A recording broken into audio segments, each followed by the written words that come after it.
សួស្តីអ្នកទាំងអស់គ្នាខ្ញុំរិកស្វាគមន៍មកកាន់ Career Talk កាលពីសប្តាហ៍មុនអ្នកទាំងអស់គ្នាបានរៀនអំពីមេរៀនមួយចំនួនដែលពាក់ព័ន្ធថាតើអ្វីទៅគឺជាសាជីវកម្មឬក៏ corporate company ហើយនឹងមេរៀនមួយទៀតដែលយើងនិយាយអំពីថាតើអ្វីទៅគឺជា company structure ឬក៏រចនាសម្ព័ន្ធរបស់ក្រុមហ៊ុនថាតើវាដំណើរការជាប្រព័ន្ធបែបម៉េចអញ្ចឹងសម្រាប់សប្តាហ៍នេះដែរយើងនឹងរៀនអំពីថាតើខ្សែចង្វាក់តម្លៃរបស់ក្រុមហ៊ុននីមួយៗដែលពួកគាត់ដំណើរការជាចរន្តនោះ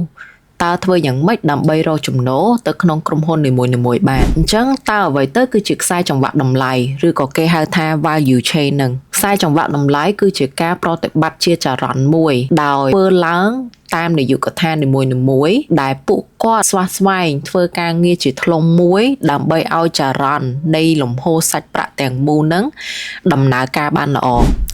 ហើយខ្សែចង្វាក់តម្លៃទាំងនោះវាតែងតែចាប់ផ្ដើមពីគំនិតជាដំបូងហើយគំនិតទាំងនោះត្រូវបានបង្កើតទៅចេញជាផលិតផលឬក៏សេវាកម្មដែលដាក់លក់ទៅក្នុងទីផ្សារហើយត្រូវការខាងផ្នែកលក់ដើម្បីជួយជំរុញនៅក្នុងការលក់ទៅដល់អតិថិជននីមួយៗហើយនៅពេលដែលអតិថិជនគាត់បានទិញនៅសេវាកម្មឬក៏ផលិតផលមួយនោះហើយដែលត្រឡប់មកវិញជាប្រាក់ចំណូលរបស់ក្រុមហ៊ុនហើយនេះហើយគឺជាសមិទ្ធផលដែលក្រុមហ៊ុនបានបង្កើតឡើងជាលំហូរសាច់ប្រាក់មួយនៃខ្សែចង្វាក់តម្លៃរបស់យើងហើយខ្សែចង្វាក់តម្លៃនីមួយៗក៏វាបង្ហាញយើងថាតើកន្លែងណាដែលតម្លៃត្រូវបានបង្កើតឡើងនោះគឺជាគំនិតនឹងឯងហើយតើកន្លែងណាដែលប្រាក់ចំណូលយើងអាចរកបានសម្រាប់ក្រុមហ៊ុន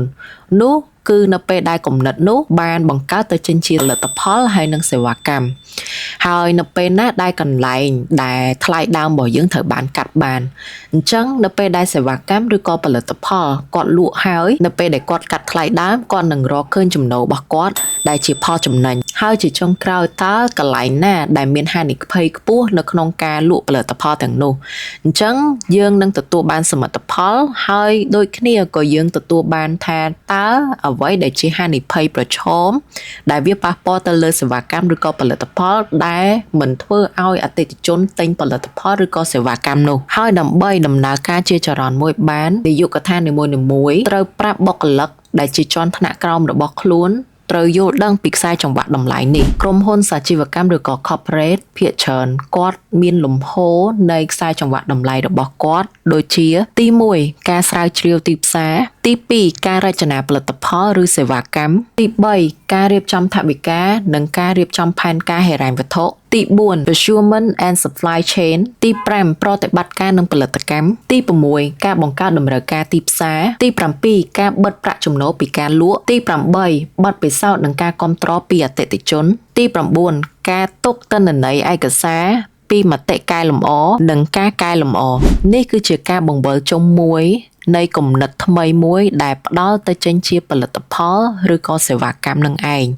ប្រសិនណាបើផ្នែកណាមួយនៅក្នុងនាយកដ្ឋានណាមួយបរាជ័យនោះប្រព័ន្ធទាំងមូលនឹងរងទុក្ខអញនិយាយបានថាការលក់មិនមែនចេះតែដាក់លក់នៅក្នុងទីផ្សារនោះទេប្រសិនណាបើប្រតិបត្តិការរបស់យើងបរាជ័យហើយទីផ្សារក៏អាចដំណើរការបានដែរបើសិនជាផលិតផលបោះចេញទៅខុសសម្រាប់ហិរញ្ញវត្ថុក៏មិនអាចការពារប្រាក់ចំណេញបានប្រសិនណាបើផ្នែកផ្គត់ផ្គង់គាត់ចំណាយលើសដូចគ្នានោះដែរប្រសិនបើការដឹកជញ្ជូនទៅកាន់អតិថិជននីមួយៗនៅផលិតផលឬក៏សេវាកម្មណាមួយដែលអតិថិជនគាត់បានជាវនោះខាងផ្នែករក្សាអតិថិជនក៏គាត់មិនអាចរក្សាការពារអតិថិជនគាត់បានល្អដែរនេះហើយគឺជាមូលហេតុដែលសាជីវកម្មឬក៏ corporate របស់យើងនឹងពឹងផ្អែកទៅលើកិច្ចសហការមិនមែនជាការប្រកួតប្រជែងនៅក្នុងផ្ទៃក្នុងនោះទេប៉ុន្តែជាការប្រកួតប្រជែងនៅក្នុងទីផ្សារខាងក្រៅដែលយើងទាមទារឲ្យបុគ្គលិកនីមួយៗហ្នឹងត្រូវយល់ពីខ្សែចង្វាក់តម្លៃនៃសាជីវកម្មរបស់យើងពីព្រោះបុគ្គលិកភាគច្រើនតែងតែយល់ថាខ្ញុំមកទីនេះបំពេញភារកិច្ចរបស់ខ្លួនខ្ញុំចេញម៉ោងការងារត្រឹមត្រូវគឺខ្ញុំចប់វាមិនមែននោះទេពីព្រោះអ្នកក៏មានតម្លៃមួយនៅក្នុងខ្សែចង្វាក់តម្លៃទាំងមូលនោះដែរអ្នកគឺជាមនុស្សដែលមានប្រយោជន៍សម្រាប់ក្រុមហ៊ុនពីព្រោះអ្នកក៏អាចជាមនុស្សម្នាក់ដែលរកប្រាក់ចំណូលចូលក្រុមហ៊ុនដូចគ្នាអញ្ចឹងសាជីវកម្មឬក៏ក្រុមហ៊ុនទូទៅគាត់នឹងវាយតម្លៃមកលើការងាររបស់យើងថាតើការងាររបស់អ្នកធ្វើឲ្យខ្សែចង្វាក់តម្លៃរបស់ក្រុមហ៊ុនប្រសើរឡើងឬអត់អញ្ចឹងប្រសិនណាបើបុគ្គលិកនីមួយៗយល់ពីខ្សែចង្វាក់តម្លៃមួយនេះគាត់នឹងផ្លាស់ប្ដូរការគិតរបស់គាត់ដោយគាត់នឹងគិតថាគាត់គឺជាមនុស្សម្នាក់ ដែលផ្ដល់អតិភិបកាន់តែប្រសើរគាត់ជាអ្នកទំនាក់ទំនងកាន់តែប្រសើរគាត់គឺជាមនុស្សកាន់តែមានប្រយោជន៍ហើយគាត់ក៏កាន់តែជាមនុស្សដែលអាចឡើងឋានៈបានប្រសិនណាបើខ្សែចង្វាក់តម្លៃទាំងនោះមិនមានបញ្ហាហើយអាចរកប្រាក់ចំណូលទៅឲ្យក្រុមហ៊ុនក្នុងនាមអ្នកជាបុគ្គលិកមិនមែនគ្រាន់តែធ្វើការទាំងងងឹតងងល់ហើយមិនដឹងថាភារកិច្ចរបស់ខ្លួនឯងតួនាទីរបស់ខ្លួនឯងគុណតម្លៃនៃការងាររបស់ខ្លួនឯងមានតម្លៃប៉ុណ្ណានោះទេអ្នកក៏ត្រូវតែយល់ដឹងពីខ្សែចង្វាក់នេះដែរដើម្បីធ្វើឲ្យក្រុមហ៊ុនទាំងមូលមានដំណើរការឬក៏ប្រតិបត្តិការដែលដំណើរការរលូនមួយនិងមានប្រសិទ្ធភាពអញ្ចឹងខ្ញុំចង់ឲ្យអ្នកទាំងអស់គ្នាចាប់ផ្ដើមមើលទៅក្នុង slide របស់ខ្ញុំដែលបានរៀបចំនៅក្នុងមេរៀនរបស់យើងអញ្ចឹងនៅក្នុងមេរៀនមួយនេះដែរខ្ញុំនឹងប្រាប់អ្នកចោះនៅក្នុង slide របស់យើងបើសិនជាអ្នកទាំងអស់គ្នាចង់បាន slide ពេញលេញមួយអ្នកអាចតាក់ទងតាមរយៈ Telegram របស់ខ្ញុំផ្ទាល់ដើម្បីជាវទៅលើ slide មួយនេះដែលមាន446 slide អញ្ចឹងការបរៀនរបស់យើងគឺបរៀនចោះនៅក្នុង slide នេះហេអញ្ចឹងដើម្បីយល់បន្ថែមអ្នកទាំងអស់គ្នាអាចជាវទៅលើ slide មួយនេះផ្ទាល់ហើយរៀនស្វែងយល់ដោយខ្លួនឯងនៅផ្ទះដើម្បីឲ្យផលិតភាពនៃការងាររបស់អ្នកកាន់តែប្រសើរឡើងអូខេអញ្ចឹងយើងចូលមកដល់ slide របស់យើងដែលយើងនឹងនិយាយពីខ្សែចង្វាក់តម្លៃនឹងជាមួយនឹងឧទាហរណ៍ដែលខ្ញុំបានលើកឡើងនៅក្នុង slide របស់យើងមួយចំនួនដើម្បីឲ្យអ្នកទាំងអស់គ្នាកាន់តែយល់ច្បាស់បន្ថែមពីពាក្យថាខ្សែចង្វាក់តម្លៃមួយនឹងអញ្ចឹងជាទូទៅក្រុមហ៊ុន corporate ឬក៏សាជីវកម្មរបស់យើងនឹងថាតើខ្សែចង្វាក់របស់តម្លៃរបស់គាត់នឹងមានអីគេខ្លះជាទូទៅគាត់មានដំណាក់ការរបស់គាត់ដែលសំខាន់គឺមាន6ដំណាក់ការហើយដំណាក់ការទាំងហ្នឹងគឺចាំបាច់ត្រូវតែមានហ្មងសម្រាប់ក្រុមហ៊ុន corporate ទី1គឺ research ការ research ហ្នឹងគឺ research អីគេខ្ញុំនឹងប្រាប់អ្នកទាំងអស់គ្នានៅ slide បន្ទាប់ជា detail ហ្មងថាតើដំណាក់ការនីមួយៗពីមួយ stage ទៅមួយ stage ហ្នឹងថាតើពួកគាត់ធ្វើអីគេខ្លះអញ្ចឹងទាំងអស់ហ្នឹងមាន6 stage ទី1 research ទី2 operation ទី3 marketing ទី4 sale ទី5 customer experience ហើយនឹងទី6គឺ finance អញ្ចឹងការខ្សែចង្វាក់តម្លៃនេះគឺវិលជុំនៅពេលដែលពួកគាត់បានរ៉ាន់ទៅលើ idea មួយហើយពីដើមដល់ចប់បើសិនជាមានបញ្ហាណាមួយឬក៏កង្វះខាតណាមួយនៅពេលដែលគាត់លក់ផលិតផលឬក៏សេវាកម្មទៅកាន់អតិថិជនមួយហ្នឹងត្រូវបានបរាជ័យនៅក្នុងចំណុចណាមួយគាត់ត្រូវកែលម្អហ្នឹងហើយផ្ដើមដោយគំនិតថ្មីមួយទៀតហើយវានឹងរ៉ាន់ទៅតាម cycle ហ្នឹងម្ដងទៀតអូខេអញ្ចឹងយើងចូលមកដំណាក់កាលទី1របស់យើង research ការស្រាវជ្រាវអញ្ចឹងហេតុអីបានត្រូវមានការ research ហ្នឹងគឺដើម្បី survey ដើម្បីដឹងថាតើអតិថិជននៅក្នុងទីផ្សារសមថ្ងៃហ្នឹងថាតើគាត់ប្រើប្រាស់ផលិតផល mindset របស់គាត់នៅពេលដែលទិញផលិតផលមួយហ្នឹងថាការគាត់គិតបែបម៉េចគាត់ចង់បានបែបម៉េចគាត់មានតម្រូវការបែបណានៅក្នុងការរស់នៅរបស់គាត់ហ្នឹងគឺជាអ្វីដែលយើងត្រូវសិក្សាត្រូវស្រាវជ្រាវនៅក្នុងដំណាក់កាលទី1ហ្នឹងឯងពីព្រោះយើងអត់អាចលក់ទាំងទៅតឹងទឹះបានទេថានៅពេលណាដែលយើងអត់ស្វែងយល់ពីអតិថិជនរបស់យើងថាគាត់តម្រូវការអីគេចាំបាច់អញ្ចឹងនៅពេលដែលយើងដាក់លក់គឺវាអត់ត្រូវចិត្តគាត់ទេអញ្ចឹងវានឹងការលក់របស់យើងនឹងបរាជ័យផលិតផលរបស់យើងនឹងត្រូវបានបោះពុម្ពហើយខាតទាំងដើមទៀតអញ្ចឹងនឹងឯងដែលជាអ្វីដែលយើងត្រូវសិក្សាអញ្ចឹងពួកគាត់មិនត្រឹមតែស្រាវជ្រាវពីអតិថិជនមួយមុខទេពួកគាត់ក៏ស្រាវជ្រាវពីទីផ្សារទូទៅដូចគ្នាថាតើផលិតផលផ្សេងដូចទៅនឹង idea របស់គាត់អត់ហើយថាតើគូប្រជែងរបស់គាត់នៅក្នុងទីផ្សារហ្នឹងនៅពេលដែលគាត់ដឹងថាផលិតផលផ្សេងមានលក់ហើយទាំងដែលគាត់កំពុងតែមានគំនិតចង់លក់ផលិតផលមួយហ្នឹងចូលទៅក្នុងទីផ្សារអញ្ចឹងគាត់ត្រូវសិក្សាពីដៃគូប្រជែងរបស់គាត់ថាតើដៃគូប្រជែងរបស់គាត់ធ្វើអីគេខ្លះនៅក្នុងផលិតផលរបស់គេហ្នឹងហើយបូករួមជាមួយនឹងការធ្វើទីផ្សាររបស់គេហ្នឹងគឺគេធ្វើតាមបរិបទអីគេខ្លះហើយតើយើងអាចប៉ាន់ស្មានបានអត់ថាតើផលិតផលដែលគេបានដាក់លក់ហ្នឹងថាតើវាបានជោគជ័យឬក៏បរាជ័យអញ្ចឹងការស្រាវជ្រាវនិងការរកឃើញនៅទិន្នន័យឬក៏ឯកសារមួយចំនួនដែលយើងពិភាក្សាជាក្រុមហ្នឹងបានស្រាវជ្រាវចំពោះចំណុចហ្នឹងយើងអាចរកចម្លើយបានមួយដែលយើងអាចនឹងធ្វើឲ្យផលិតផលរបស់យើងផ្ទាល់ វាកាន់តែប្រសើរឡើងវានឹងអាចត្រូវចិត្តជាមួយនឹងអតិថិជនជាងមុនហ្នឹងហើយគឺជាដំណាក់កាលដំបូងគេបង្អស់ដែលយើងត្រូវមានគឺការស្រាវជ្រាវនឹងឯងអញ្ចឹងអ្វីដែលពួកគាត់ត្រូវស្រាវជ្រាវនឹងគឺអីគេ consumer insight យើងត្រូវដឹងថាតើអតិថិជនដែលគាត់ទិញតើគាត់ធ្វើការបែបម៉េចគាត់មានប្រាក់ចំណូលពីប្រមាណទៅប្រមាណមួយខែគាត់អាចនឹងចាយប្រមាណហើយប្រមាណហ្នឹងអាចទិញផលិតផលរបស់យើងនៅក្នុងចំណែកនៅក្នុងការរស់នៅរបស់គាត់បានអត់ហើយតើផលិតផលរបស់យើងនៅពេលដែលយើងដាក់លក់ចំពោះ color ចំពោះpackaging ចំពោះការប្រើប្រាស់ជាប្រចាំថ្ងៃថាផ្ដល់ជាអត្ថប្រយោជន៍ដល់គាត់មែនអត់អញ្ចឹងអាទាំងអស់ហ្នឹងយើងត្រូវដឹងពីអ្នកប្រើប្រាស់មែនតើថាតើវា affect ទៅពួកគាត់ប៉ុណ្ណាដែលគាត់make decision នៅក្នុងការទិញផលិតផលរបស់យើងទី2 market trend គឺយើងត្រូវយល់ដឹងពីទីផ្សារថាតើអ្វីដែលគេកំពុងតែចរន្តនៅលើទីផ្សារឥឡូវហ្នឹងហើយអ្វីដែលគេកំពុងល្បីអ្វីដែលគេកំពុងតែធ្វើអ្នកទាំងអស់គ្នាគឺតែងតែធ្វើទៅលើចំណុចហ្នឹងដដែលអញ្ចឹងក៏វាអាចជាចំណែកមួយដែលយើងយក apply ទៅលើផលិតផលថ្មីរបស់យើងដើម្បីដើរនៅក្នុងចរន្តនៅក្នុង trend របស់គេដែលគេកំពុងតែបានដើរបោកពាក់កណ្ដាលហើយបើសិនជាយើងចូលទៅក្នុងពេលហ្នឹងភ្លាមក៏វាអាច push ទៅលើការលក់របស់យើងបានមួយចំណែកដែរទី3គឺ industry change យើងត្រូវគិតសម្រាប់បច្ចុប្បន្នហើយក៏យើងត្រូវគិតពីអនាគតដែរថាតើវិស័យណាមួយដែលយើងលក់នឹងឧបមាថាផលិតផលរបស់យើងជាសាប៊ូបោកកៅអៅអញ្ចឹងសាប៊ូបោកកៅអៅនឹង industry ដែលលក់នៅក្នុងផលិតផលមួយនឹងថាតើវាមានការប្រែប្រួលអីគេខ្លះសាប៊ូគេដូរពីបោកដៃទៅបោកទឹកពីកំមនៃការចាក់ទឹក liquid ហ្នឹងចុះមកហ្នឹងពីកំប៉ុងធម្មតាចាក់ទៅហៀឥឡូវគេមានស្ដួចឡើងចាក់ទៅអត់ហៀអញ្ចឹងអាទាំងអស់ហ្នឹងគឺយើងត្រូវសិក្សាបន្ថែមបានផ្លាស់ប្ដូរទៅលើការប្រើប្រាស់របស់អតិថិជនមិនគេខ្លះហើយអនាគតទៅវានឹងមានផលប៉ះពាល់អីទៀតយើងត្រូវសិក្សា at least ក៏3ទៅ5ឆ្នាំខាងមុខដែរបើសិនជាផលិតផលរបស់យើងបានដាក់លក់នៅក្នុងទីផ្សារហើយប៉ុន្តែយើងបានគិតតែបច្ចុប្បន្នហ្នឹងអញ្ចឹងបានន័យថាផលិតផលរបស់យើងក៏លក់បានត្រឹមប៉ុណ្្នឹងនៅក្នុងរយៈពេលខ្លីដែរយើងត្រូវគិតពី long term ថាតើ5ឆ្នាំខាងមុខតើគេអាចនឹងផ្លាស់ប្ដូរអីគេទៀតអញ្ចឹងយើងនឹងគិតវាហើយពីលើហើយចំពោះចំណុច industry change ហ្នឹងហើយទី4គឺ competitor analysis ដូចខ្ញុំបាននិយាយចឹងថាគំនិតនីមួយៗគឺ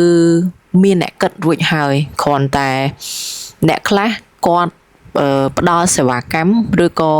ផលិតផលមួយហ្នឹងឲ្យកាន់តែប្រសើរលុះត្រាណាតែគាត់បានសិក្សាពីដៃគូប្រជែងរបស់គាត់ថាតើដៃគូប្រជែងរបស់គាត់នឹងធ្វើអីគេខ្លះហើយលក់ផលិតផលមានសមិទ្ធផលបានមកវិញអត់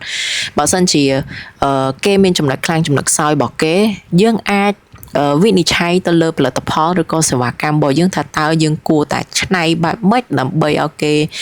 មកប្រើប្រាស់ផលិតផលរបស់យើងវិញអញ្ចឹងអាហ្នឹងគឺជាការវិនិច្ឆ័យជាការសិក្សាពីដៃគូប្រជែងរបស់យើង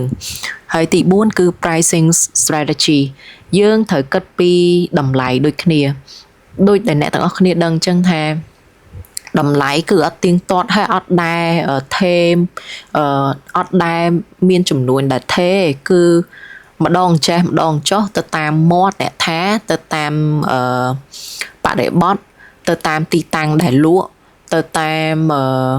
រដូវកាលបុណ្យទាននៅពេលដែលផលិតផលមួយដាក់ចូលគឺវាតែងតែផ្លាស់ប្ដូរតម្លៃនៅពេលដែលរដូវកាលមកពេលហ្នឹងមកគឺឡើងចុះរហូតទៅតាមមាត់អ្នកថាអញ្ចឹង pricing ហ្នឹងគឺយើងត្រូវមានយុទ្ធសាស្ត្រនៅក្នុងការដាក់លក់ទីផ្សារបែបម៉េចដែលនៅចំណុចក្តារទោះជាមានរដូវកាលផ្លាស់ប្ដូរយ៉ាងម៉េចក៏ដោយប៉ុន្តែយើងអាចធ្វើឲ្យអតិថិជនគាត់ជឿទុកចិត្តទៅលើផលិតផលរបស់យើងទិញនៅក្នុងតម្លៃនឹងដដែលមិនថាមានបុណ្យទានឬក៏អីក៏ដោយក៏វានៅតែផ្ដល់ផលអត្ថប្រយោជន៍មកដល់ឲ្យយើងអញ្ចឹងនៅក្នុងតម្លៃដែលថេហ្នឹងនៅពេលដែលគេឡើងចុះប៉ុន្តែយើងថេចឹងរហូតយើងត្រូវដឹងដូចគ្នានៅក្នុង internal របស់យើងក្រុមហ៊ុនរបស់យើងបើសិនជាយើងដាក់តម្លៃមួយហ្នឹងហើយតើយើងមានផលចំណេញសម្រាប់ក្រុមហ៊ុនរបស់យើងអត់អាហ្នឹងគឺជាយុទ្ធសាស្ត្រនៅក្នុងការដាក់លក់តម្លៃនឹងឯងហើយជាចុងក្រោយគឺយើងសិក្សាអំពី behavior pattern អញ្ចឹងការ អតិថិជនរបស់យើងក៏គាត់ផ្លាស់ប្ដូរការរបៀបរបបនៃការរស់នៅដែរអញ្ចឹងអាការរស់នៅបែបហ្នឹងយើងអ្នកខ្លះពីមុនគេនៅផ្ទះល្វែងនៅអីចឹងទៅឥឡូវម្នាក់នាំគ្នាមកនៅបែបខុនដូបែបអីចឹងវិញអញ្ចឹងការរស់នៅក៏វាផ្លាស់ប្ដូរតាមនឹងដែរពីម៉ាស៊ីនបោកដៃពីការបោកកៅអៅជាដៃមកម៉ាស៊ីនបោកកៅអៅជាម៉ាស៊ីនអញ្ចឹងអាទាំងអស់ហ្នឹងក៏វាបានផ្លាស់ប្ដូរពួកអតិថិជនរបស់យើងអាហ្នឹងហើយក៏ជាអីដែលយើងស្វែងយល់ថាតើអត្តចរិតរបស់មនុស្សវាប្រែប្រួលប៉ុណ្ណាការរស់នៅរបស់គាត់វាប្រែប្រួលប៉ុណ្ណាយើងត្រូវសិក្សាតាម target audience របស់យើងមួយដើម្បីចេញផលិតផលមកឲ្យវាតម្រូវតាមអតិថិជននៅក្នុងការរស់នៅរបស់គាត់ចឹងនេះគឺជា example មួយចំនួនដែលខ្ញុំ apply បើសិនជាយើងគិតថាផលិតផលទាំងហ្នឹងគឺជា Coca-Cola ឬក៏ជា Toyota Hybrid អញ្ចឹងនៅក្នុងហ្នឹងខ្ញុំបានទៅសេទៅលើ example មួយចំនួនថាតើយើងគួរតែសិក្សា research ពីផលិតផលនីមួយៗហ្នឹងដោយរបៀបម៉េចអញ្ចឹងខ្ញុំអត់ detail ទេអ្នកទាំងអស់គ្នាអាចជឿទៅលើ slide នឹងបានហើយអាចយកទៅមើលនៅផ្ទះដើម្បីយល់បន្ថែមអ្វីដែលខ្ញុំអាចបរិញ្ញាអ្នកទាំងអស់គ្នាបានគឺគ្រាន់តែជាចំណុចសំខាន់ដែលខ្ញុំអាចបង្ហោះនៅក្នុង YouTube channel អញ្ចឹងសម្រាប់ step ទី2នេះដែរគឺ operation ដែលគេហៅថាប្រតិបត្តិការហ្នឹងអញ្ចឹងហេតុអីបានយើងមាន operation គឺយើងត្រូវការនាយកដ្ឋានយើងត្រូវការមនុស្សដែលពួកគាត់បង្កើតគំនិតនៅក្នុងការធ្វើយ៉ាងម៉េចឲ្យគំនិតទាំងហ្នឹងបង្កើតទៅចេញជាផលិតផលឬក៏សេវាកម្មដែលវាមានស្ថិរភាពហើយមានប្រសិទ្ធភាពសម្រាប់ក្រុមហ៊ុនរបស់គាត់នៅក្នុងការលក់ទៅអតិថិជនអញ្ចឹង operation ហ្នឹងគឺគាត់ត្រូវ turn អ្វីដែលជា research ពីដំណាក់កាលទី1នោះឲ្យចេញជាយុទ្ធសាស្ត្រនៅក្នុងការដាក់លក់នៅក្នុងទីផ្សារអញ្ចឹងអ្វីដែលគាត់ត្រូវទទួលខុសត្រូវគឺធ្វើម៉េចបង្កើតផលិតផលហ្នឹងឬក៏បង្កើតសេវាកម្មនៅក្នុងការដឹកជញ្ជូនហ្នឹងទៅឲ្យអតិថិជនរបស់យើងហើយទី2 logistic ហើយនិង supply chain ថាតើផ្គត់ផ្គង់នៅក្នុងទីផ្សាររបស់យើងតម្រូវការរបស់អតិថិជនបើសិនជាដាក់លក់ហើយតើកម្រិតណានៃការបោះពុម្ពនៃការបង្កើតផលិតផលហ្នឹងនៅក្នុងទីផ្សារបានទី3គឺ quality នៅក្នុងការផលិតហ្នឹងតើ product របស់យើងនីមួយៗហ្នឹងយើងមាន standard យើងមាន quality ត្រឹមត្រូវអត់ទី4យើងត្រូវមើលថាតើអវ៉ាន់ចេញចូលនៅក្នុងទីផ្សារនៅក្នុងមួយខែតែនៅក្នុងមួយថ្ងៃថាតើយើងលក់ឲ្យអតិថិជនឬក៏ dealer របស់យើងប្រមាណយើងត្រូវដឹងពីចំនួននៃការនាំចេញនាំចូលហើយជាចុងក្រោយគឺ make sure ថារបស់ទាំងហ្នឹងនៅពេលដែលដាក់លក់នៅក្នុងទីផ្សារហើយតើវាទៅដល់ដៃអតិថិជនដោយងាយស្រួលឬអត់ឬក៏មានផលវិបាកថែមទៀតអញ្ចឹងអាអស់ហ្នឹងគឺពាក់ព័ន្ធជាមួយនឹង operation ការប្រតិបត្តិការពីការចេញជាផលិតផលរហូតទៅដល់ដៃអតិថិជនហ្នឹងថាតើ workflow ទាំងហ្នឹងគឺវាដំណើរការបែបម៉េចអញ្ចឹងនេះគឺជាឧទាហរណ៍ហើយបន្តមកទៀតគឺ step ទី3ដែលយើងពាក់ព័ន្ធជាមួយនឹង marketing ការដាក់នៅលើទីផ្សារដើម្បីលក់ផលិតផលទាំងហ្នឹងអញ្ចឹង purpose នៅក្នុងការធ្វើទីផ្សារហ្នឹងហេតុអីបានយើងត្រូវមានគឺត្រូវឲ្យអតិថិជនស្គាល់ពី brand របស់យើងចាប់អារម្មណ៍ទៅលើ brand របស់យើងហើយ excited នៅក្នុងការទៅទិញផលិតផលរបស់យើងនឹងឯងអញ្ចឹងយើងត្រូវ marketing ហ្នឹងក៏ត្រូវមានតួនាទីថាត្រូវធ្វើម៉េចឲ្យអតិថិជនហ្នឹងបានដឹងឮពីផលិតផលមួយហ្នឹងថាតើក្រុមហ៊ុនរបស់យើងបានផ្ដល់អីគេខ្លះទៅកាន់អតិថិជនរបស់យើងហើយហើយការដែលធ្វើទីផ្សារទាំងហ្នឹងគឺយើងត្រូវធ្វើម៉េចឲ្យវាពាក់ព័ន្ធជាមួយនឹងការប្រាប់ជា story ការបង្កើតជា emotion ឬក៏អត្ថន័យណាមួយដែលធ្វើឲ្យគេយល់ថាការប្រើប្រាស់ផលិតផលទទេគឺវាមិនគ្រប់គ្រាន់ទេគឺរាល់ផលិតផលដែលពួកគាត់ប្រើគឺមានន័យសម្រាប់គាត់នៅក្នុងអត្ថន័យណាមួយដែលគេតែងតែផ្លាស់ប្ដូរ tagline របស់ brand នីមួយៗដែលជាប្រចាំឆ្នាំហ្នឹងចឹង marketing របស់យើងគាត់មានសកម្មភាពអីគេខ្លះទី1គឺត្រូវធ្វើការផ្សព្វផ្សាយពាណិជ្ជកម្មទី2 creative campaign ទី3 digital content social media KOL PR event ឬក៏ brand building មួយចំនួនដែលគាត់ត្រូវតែធ្វើជារៀងរាល់ឆ្នាំឬក៏រៀងរាល់ campaign ដែលគាត់ចង់បង្កើតយុទ្ធនាការណាមួយនៅក្នុងការលក់តាមរដូវកាលដែលគាត់ចង់ push ទៅក្នុង target អីគេមួយ ហើយសម្រាប់ទី4គឺការលក់ sell អញ្ចឹងការ sell របស់យើងនឹងនៅពេលដែលខាងទីផ្សារគាត់គិត strategy នៅក្នុងការលក់របៀបម៉េចហើយលក់នៅតំបន់ណាហើយជាមួយការលក់បែបម៉េចហើយអញ្ចឹងអ្នកដែលលក់នៅក្នុងទីតាំងដែលខាងទីផ្សារបានកំណត់គោលដៅនឹងហើយអញ្ចឹងអ្នកលក់ត្រូវធ្វើបែបម៉េចឲ្យអតិថិជនគាត់សប្បាយចិត្តនៅក្នុងការទិញអញ្ចឹង make sure ថាផលិតផលនីមួយៗត្រូវបានលក់ត្រូវយកចំណូលមកឲ្យក្រុមហ៊ុនវិញអញ្ចឹងគាត់គឺជាអ្នកដែលmake sure ថាអតិថិជនសប្បាយចិត្តអញ្ចឹងនៅក្នុងហ្នឹងការទទួលខុសត្រូវរបស់គាត់ត្រូវទទួលខុសត្រូវទៅលើការបោះដុំនិងលក់រាយនៅតាមទីផ្សារមួយចំនួនហើយឬក៏មានអតិថិជនដែលគាត់ទៀមទានៅក្នុងការបញ្ចុះតម្លៃឬក៏ទៀមទានៅក្នុងការធ្វើ partnership deal ឬក៏ដាក់នៅក្នុង install placement ណាមួយនៅតាម supermarket យើងតែងតែឃើញវាមិនមែនគ្រាន់តែជាការដាក់តាំងធម្មតាយើងតែងតែមាន design testing sampling អីមួយចំនួនដែលវា stand out មកដែលធ្វើឲ្យយើងមានចំណាប់អារម្មណ៍នៅក្នុងការទិញបន្ថែម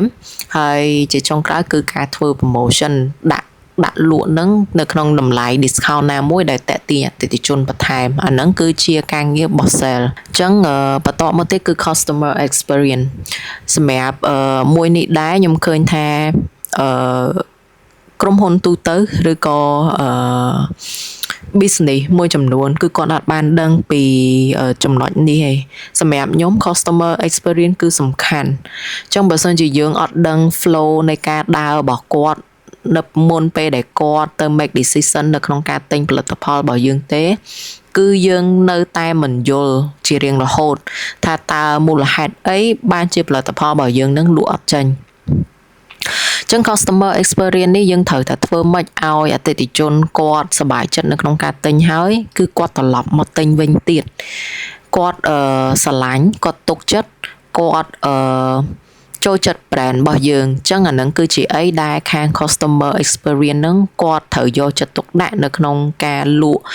មិនត្រឹមតែលក់នៅក្នុងទីផ្សារក៏ត្រូវ take care ទៅលើអតិថិជនរបស់យើងដើម្បីឲ្យគាត់លក់ទិញផលិតផលរបស់យើងបានយូរអង្វែងដូចគ្នា customer experience ហ្នឹងគាត់ត្រូវយល់ពីអីគាត់ត្រូវ support អ្នកដែលទិញហ្នឹងថាតើគាត់មានតម្រូវការគេគាត់ត្រូវតែស្វែងយល់ពីពួកគាត់បន្ថែម survey បន្ថែមហើយនៅពេលដែលគាត់ទិញផលិតផលហ្នឹងហើយបន្ទាប់ពីគាត់បានប្រើផលិតផលហ្នឹងហើយតើគាត់ទទួលបានអាចនឹងទទួលបានសេវាកម្មអីផ្សេងទៀតអត់ដូចជា insurance ដូចជាការជួសជុល free warranty អីផ្សេងហ្នឹងអញ្ចឹងអស់ហ្នឹងក៏ជាចំណុចបន្ថែមដើម្បីធ្វើឲ្យអតិថិជនរបស់យើងហ្នឹងគាត់សប្បាយចិត្តដែរហើយបន្ទាប់មកគឺ help center អញ្ចឹងបើសិនជាផលិតផលរបស់យើង promise គេថាផលិតផលរបស់យើងចេះចុះតែដល់ពេលមែនតើនៅពេលដែលគេប្រើគេអត់បែរជាមានផលិតផលមួយចំនួនវាអត់ទៅតាមស្តង់ដារអញ្ចឹងគាត់ត្រូវការ help ឯងគាត់ត្រូវការសាកសួរនាំហេតុអីបានផលិតផលរបស់គាត់ចាយដូចគេដែរតែផលិតផលរបស់គាត់អត់ដូចគេអញ្ចឹងអាហ្នឹងគឺជាអីដែល customer service ត្រូវ taken care ដល់អតិថិជនរបស់យើងជានិច្ចហើយត្រូវ behave ទោះជាអតិថិជនរបស់យើងមកដល់ហិង្សាសម្ដីឆ្លើយប៉ុណ្ណាក៏គាត់នៅតែ calm down នៅតែនិយាយជាមួយអតិថិជនរបស់យើងដោយមានសុជីវធម៌នៅក្នុងការនិយាយហើយ always និយាយពាក្យដែលធ្វើយ៉ាងម៉េចឲ្យអតិថិជនរបស់យើងនឹងគាត់ចិត្តជាក់ហើយព្រមដោះស្រាយជាមួយយើងនឹងដោយសន្តិវិធីអញ្ចឹងយើងដល់ចំណុចទី6គឺខាង finance នឹងឯងអញ្ចឹង finance អត់មានអីទេនៅពេលដែលដាក់លក់អតិថិជនទិញត្រឡប់ទៅត្រឡប់មកអស់ហើយអញ្ចឹងអាលទ្ធផលជាចុងក្រោយនៅពេលដែលចំណូលនឹងចូលមកដល់ខាង finance គឺគាត់នឹងដកថ្លៃដើមហើយតើផលចំណេញនឹងគាត់ត្រូវតែធ្វើយ៉ាងម៉េចឲ្យ keep company នឹងនៅឲ្យបានយូរហើយ make sure ថាតើលុយដែលជាផលចំណេញនឹងធ្វើយ៉ាងម៉េចឲ្យខ្សែចង្វាក់តម្លៃរបស់យើងនឹងអាចរ៉ាន់ម្ដងទៀតបាននៅក្នុង next year ឬក៏ next campaign ណាមួយអ ចឹងនៅក្នុងហ្នឹងពួកគាត់ត្រូវ control ត្រូវគ្រប់គ្រងទៅលើគេខាង finance ហ្នឹងទី1គឺ budget allocation ថាតើធ្វើម៉េចយើងត្រូវដឹងថារាល់ខ្សែចង្វាក់តម្លៃដែលយើងចេញជាកំណត់ទៅផលិតអីមួយហ្នឹងថាតើ budget ដែលយើងត្រូវចាយហ្នឹងប្រមាណហើយការនាំចេញនាំចូលបូកដកគុណចែកជាមួយគ្នាទៅថាតើយើងអាចមានផលចំណេញប៉ុន្មានដែលជា revenue tracking ហ្នឹងអញ្ចឹងយើងនឹង forecast ជាប្រចាំឆ្នាំជាប្រចាំខែជា quarter ថាតើយើងទទួលបានជាសមិទ្ធផលសម្រាប់ក្រុមហ៊ុនហ្នឹងពីមួយឆ្នាំទៅមួយឆ្នាំហ្នឹងថាតើយើងធ្វើឲ្យក្រុមហ៊ុនរបស់យើងអាច stay long term បានប៉ុណ្ណាអញ្ចឹងខាង finance គាត់នឹងគិតគូរត្រង់ចំណុចហ្នឹងចឹងខ្ញុំមានសំណួរដែលចង់សួរអ្នកទាំងអស់គ្នាថាអ្នកទាំងអស់គ្នាដែលអង្កេតឃើញថាហេតុអីបានជា brand នីមួយៗនៅលើ social media គាត់តែងតែចេញ TVC មួយឆ្នាំ2 3អត់ហើយ TVC នីមួយៗគឺអត់ដូចគ្នាឯងគឺខុសៗគ្នាទាំងអស់ហើយក៏ប៉ុន្តែផលិតផលនេះដែលគាត់យកទៅដាក់នៅក្នុង TVC ហ្នឹងទាំង3ហ្នឹងគឺផលិតផលតែមួយឯងមូលហេតុអីបានគេត្រូវចេញ TVC ដល់3ទាំងដែលលក់ផលិតផលដដែលនឹងយើងនឹងអាចគិតថាចំគេចាយលុយច្រើនណាស់ណោះគេចាយលុយអត់ចេះគិតទេណោះដែលត្រូវចេញ TVC រាប់ម៉ឺនតែលក់ផលិតផលដដែលនេះគឺជាអ្វីដែលយើងត្រូវដឹងថាហេតុអីបានជាពួកគាត់ត្រូវមាន campaign ទាំងអស់ហ្នឹងត្រូវធ្វើ TVC ជាច្រើនដងពីព្រោះថាអាខ្សែចង្វាក់តម្លៃរបស់យើងនឹងត្រូវបង្កើតគំនិតថ្មីរហូតដែលវាតាមតាន់ trend តាមតាន់ behavior pattern របស់ customer របស់យើងថាតើគាត់របៀបរស់នៅរបស់គាត់ផ្លាស់ប្ដូរមិនការទិញលក់របស់គាត់របៀបម៉េចគាត់មានអ្វីដែលប្រឈមថ្មីអត់អញ្ចឹងក៏វាអាចជាឱកាសរបស់ក្រុមហ៊ុនមួយចំនួននៅពេលដែលគាត់ឃើញផលិតផលណាផ្សេងដែលសបាក់សបាលជាមួយគាត់គេកំពុងតែជួបបញ្ហាគាត់ក៏អាចចេញយុទ្ធនាការនៅក្នុងការប្រម៉ូទផលិតផលរបស់គាត់ដើម្បីឆក់ឱកាសហ្នឹងទៅ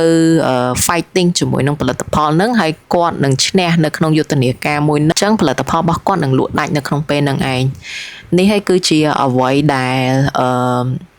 ក្រុមហ៊ុននីមួយៗគាត់តែងតែមានការប្រកួតប្រជែងនៅក្នុងទីផ្សារហើយវាអាស្រ័យទៅលើខ្សែចង្វាក់តម្លៃនឹងឯងថាតើនៅពេលដែលគាត់ចេញកំណត់ណាមួយនៅក្នុងការដាក់លក់ផលិតផលរបស់គាត់ថាតើវាជោគជ័យឬក៏អត់វាអាស្រ័យទៅលើ customer នឹងឯងអូខេនេះគឺជាខ្សែចង្វាក់ level ជាជុំដែលខ្ញុំបាន mark នៅខាងក្នុងហ្នឹងអញ្ចឹងវានឹង continue បែបហ្នឹងរហូតហើយនៅក្នុងនាមជាបុគ្គលិកថាហេតុអីបានយើងត្រូវយល់ពីខ្សែចង្វាក់តម្លៃហ្នឹងតើវាអាចជួយទៅដល់អាជីពការងាររបស់អ្នកមិនខ្លះអញ្ចឹងយើងអាចដឹងថានយោបាយកថានីមួយៗតើមួយណាដែលវា fit ជាមួយនឹងសមត្ថភាពរបស់យើងនឹងឯងហើយទី2គឺត្រូវដឹងថាការងាររបស់យើងតើវាបានប៉ះពាល់ទៅដល់ក្រុមការងាររបស់យើងមិនខ្លះឬក៏នយោបាយកថាផ្សេងមិនខ្លះវាយើងមិនមែនធ្វើការងារតែមួយមុខទេបំពេញភារកិច្ចប៉ុណ្ណឹងហើយគឺចប់ទេប៉ុន្តែការងាររបស់យើងបើសិនជាយើងធ្វើតាន់ពេលវេលាតាមការកំណត់មានប្រសិទ្ធភាពល្អវាក៏អាចមានផលចំណេញទៅដល់នយោបាយកថាផ្សេងទៀតដែរដែលវាដំណើរការល្អដូចគ្នាតែបើសិនជាយើងជាមនុស្សម្នាក់នៅក្នុងការងារនឹងធ្វើឲ្យទៅហើយអញ្ចឹងវាក៏ប៉ះពាល់ទៅដល់នយោបាយកថាផ្សេងទៀតឬក៏ក្រុមការងាររបស់យើងផ្សេងទៀតដែរអញ្ចឹងយើងត្រូវយល់ពីការងាររបស់យើងមិនត្រឹមតែការងារគឺយល់ពីខ្សែចង្វាក់តម្លៃនៅក្នុងការងាររបស់យើងទៀតទី3គឺយើងយល់កាន់តែច្បាស់នៅក្នុងការធ្វើបែបម៉េចដើម្បី improve នៅក្នុងការទំនាក់ទំនងជាមួយនឹងនយោបាយកថាផ្សេងអញ្ចឹងយើងមិនមែនត្រឹមតែយល់ត្រឹមតែនយោបាយកថារបស់យើងជាទីផ្សារមកទេយើងក៏យល់ពីខាងផ្នែកលក់ដែរថាតើគាត់លក់របៀបម៉េចដូចគ្នាដើម្បីកំបាញ idea ហ្នឹងឲ្យវាធ្វើឲ្យចរន្តមួយហ្នឹងវាដំណើរការបានល្អជាជាងយើងយល់តែ department របស់ខ្លួនហើយអត់យល់ពីគេអញ្ចឹងទោះយើងចេញទីផ្សារចេញកំណត់បែបម៉េចតែអ្នកលក់អត់ដាច់ផងនឹងអាហ្នឹងក៏វាប៉ះពាល់ដល់នយោបាយកថាផ្សេងដែរទី4 make better decision អញ្ចឹងនៅពេលណាដែលយើងធ្វើការណាមួយនៅយើងអញ្ចឹងនៅពេលដែលយើងយល់ពីខ្សែចង្វាក់តម្លៃយើងនឹងអាចមានការសម្រេចចិត្តដ៏ល្អមួយនៅក្នុងការធ្វើការងាររបស់យើងដោយសារអីនៅពេលដែលយើងដល់ចំណុចដែលត្រូវ make decision យើងអាចគិតដល់ហើយថា បើសិនជាអញ make decision បែបនេះថាតើនយោបាយកដ្ឋានផ្សេងគេប៉ះពាល់អត់គេប្រឈមមុខនឹងហានិភ័យអីគេខ្លះនៅពេលដែលយើង make decision បែបហ្នឹងអញ្ចឹងនៅពេលណាដែលយើងគិតពីបញ្ហាដែលប្រឈមនឹងកើតមាននៅថ្ងៃខាងមុខអញ្ចឹងយើងអាចនឹងជ្រើសរើសផ្លូវណាមួយឬក៏ decision ណាមួយដែលវា better ហើយវាមានប្រសិទ្ធភាពសម្រាប់នយោបាយកដ្ឋានទាំងមូលហ្មងហើយសម្រាប់បន្ទាប់ទៀតគឺ grow faster with clarity អញ្ចឹងចំណុចនេះដែរនៅពេលដែលយើងធ្វើអាការងារទាំងអស់នឹងបានល្អការងាររបស់យើងអាជីពការងាររបស់យើងក៏វាអភិវឌ្ឍបានលឿនហើយវាមិនមែនលឿនដោយតតឹងទឹះទេគឺលឿនដោយច្បាស់លាស់ថាអ្វីដែលយើងធ្វើគឺយើងច្បាស់ជាមួយខ្លួនឯងច្បាស់ជាមួយការងារនិងច្បាស់ជាមួយនឹងក្រុមហ៊ុនទាំងមូលនៃចរន្តរបស់ខ្សែចង្វាក់តម្លៃហ្នឹងអញ្ចឹងសម្រាប់ចំណុចដែលបន្តមកទៀតហ្នឹងគឺ avoid mistake that damage workflow អញ្ចឹងចំណុចហ្នឹងដែរនៅពេលណាដែលយើងធ្វើការងារដែលមានប្រសិទ្ធភាពដឹងថាការងារយើងត្រូវ communicate ជាមួយនឹងនាយកដ្ឋានផ្សេងៗក៏ដូចជាចរន្តប្រព័ន្ធនៃខ្សែចង្វាក់តម្លៃរបស់យើងហ្នឹងរត់ពីណាទៅណាត្រឹមត្រូវហើយនោះអ្នកទាំងអស់គ្នាអត់មានបញ្ហានៅក្នុងការងាររបស់អ្នកអត់សូវមានកំហុសដែលធ្វើឲ្យ workflow នៃចរន្តការងាររបស់អ្នកដំណើរការពីមួយកន្លែងទៅមួយកន្លែងពីមនុស្សម្នាក់ទៅមនុស្សម្នាក់ឬក៏ពីនាយកដ្ឋានអ្នកទៅនាយកដ្ឋានផ្សេងទៀតហ្នឹងគឺវាឡើងមានជាបញ្ហាដែលធ្វើឲ្យពួកយើងនឹងធ្វើការមិនចុះសម្រុងទៀតហើយជាចុងក្រោយគឺយើង increase your value as an employee អញ្ចឹងនៅពេលណាដែលទាំងអស់ហ្នឹងវាអត់មានជាបញ្ហាប្រឈមការងាររបស់អ្នកប្រសិទ្ធភាពអញ្ចឹងបានន័យថាតម្លៃរបស់អ្នកក៏វាឡើងថ្លៃនៅក្នុងក្រុមហ៊ុនរបស់គេដែរអញ្ចឹងនៅពេលណាដែលយើងធ្វើឲ្យល្អខ្សែចង្វាក់តម្លៃរបស់គេក៏កើនឡើងផលចំណេញរបស់គេក៏កើនឡើងអញ្ចឹងអ្នកទាំងអស់គ្នាប្រកាសជាមនុស្សដែលមានប្រយោជន៍អញ្ចឹងគេនឹងទុកគេនឹងគិតគូរថាគេនឹងឲ្យតម្លៃមកត្រឡប់មកយើងក្នុងនាមជាបុគ្គលិកនេះតាមរយៈអីគេការ reward ការធ្វើ promotion ការលើកយើងឡើងទៅឋានៈមួយទៀតឬក៏ការដំឡើងប្រាក់ខែឬក៏មាន bonus មួយចំនួនទៅតាមcampaign យុទ្ធនាការឬក៏គម្រោងណាមួយដែលអ្នកកំពុងកាន់អញ្ចឹងបញ្ហាចម្បងដែលអ្នកទាំងអស់គ្នាតែងតែគិតថាមូលហេតុអីបានជាក្រុមហ៊ុនមិនដឹងមិនយល់មិនឃើញពីតម្លៃរបស់យើងនៅក្នុងការខិតខំប្រឹងប្រែងនៃការងាររបស់យើងតែទាំងតែជាក់ស្ដែងទៅគឺយើងគ្រាន់តែធ្វើការងារភារកិច្ចរបស់ខ្លួនទេតែអត់បានគិតថាតើការងាររបស់យើងដែលយើងធ្វើជាប្រចាំថ្ងៃហ្នឹងវាបានប៉ះពាល់ទៅដល់សាជីវកម្មទាំងមូលនៃខ្សែចង្វាក់តម្លៃរបស់គេយ៉ាងម៉េចអញ្ចឹងនៅពេលណាដែលយើងធ្វើគិតថានៅក្នុងមួយថ្ងៃអញ្ចឹងនៅពេលដែលគេដាក់ task ឲ្យយើង3យើងធ្វើ3ហ្នឹងហើយគឺវាចប់វាមិនមែនទេលុះត្រាតែតើ3យ៉ាងដែលយើងបានធ្វើហ្នឹងតើវាមានប្រសិទ្ធភាពប៉ុណ្ណាដែលធ្វើឲ្យក្រុមហ៊ុនរបស់គេនឹងដំណើរការស្រួលរលូនអត់មានបញ្ហាហើយជាលទ្ធផលគឺមានសមិទ្ធផលបានល្អទទួលបានល្អអត់មានការ complain អត់មានការធ្វើឲ្យនាយកដ្ឋានផ្សេងហ្នឹងជួច្បល់ដោយសារតែការងាររបស់យើងអញ្ចឹងអាចចំណុចទាំងអស់ហ្នឹងគឺវាត្រូវ balancing ថ្លឹងថ្លែងពីមួយដំណាក់កាលទៅមួយដំណាក់កាលដើម្បីធ្វើឲ្យការងារហ្នឹងវាប្រសើរអញ្ចឹងនៅពេលណាដែលយើងអត់មានចន្លោះខ្វះខាតណាមួយនោះហើយក្រុមហ៊ុននីមួយៗគេនឹងគិតគូរថាតើគេនឹងដំឡើងប្រាក់ខែឬក៏តំណែងឋានៈរបស់យើងដោយរបៀបម៉េចអញ្ចឹងសម្រាប់សប្តាហ៍នេះយើងបានចប់នៅមេរៀនមួយដែលយើងហៅថាខ្សែចង្វាក់តម្លៃឬក៏value chain របស់សាជីវកម្មឬក៏ corporate company នឹងហើយអញ្ចឹងអ្វីដែលអ្នកត្រូវស្វែងយល់បន្ថែមមកទៀតនៅក្នុង slide របស់យើងនៅក្នុងសប្តាហ៍ក្រោយយើងនឹងរៀនអំពី role and duty នៅក្នុង department មួយថាតើនៅក្នុង department ឬក៏នាយកដ្ឋានមួយហ្នឹងតើពួកគាត់ធ្វើអីគេខ្លះហើយនៅក្នុងនាយកដ្ឋានហ្នឹងតម្រូវឲ្យមានតួនាទីអីគេខ្លះហើយតើការងាររបស់គាត់នឹងត្រូវធ្វើឲ្យមាន performance បែបម៉េចដែលវានឹងប្រសើរឡើងនៅក្នុងអាជីពការងាររបស់គាត់អញ្ចឹងកុំភ្លេចតាមដាននៅវីដេអូរបស់យើងក្នុង YouTube Channel របស់ Career Talk ដើម្បីស្វែងយល់ពីមេរៀនទាំងហ្នឹងខ្ញុំ Rick ជា host នៅក្នុង Career Talk ជួបគ្នានៅក្នុងសប្តាហ៍ក្រោយ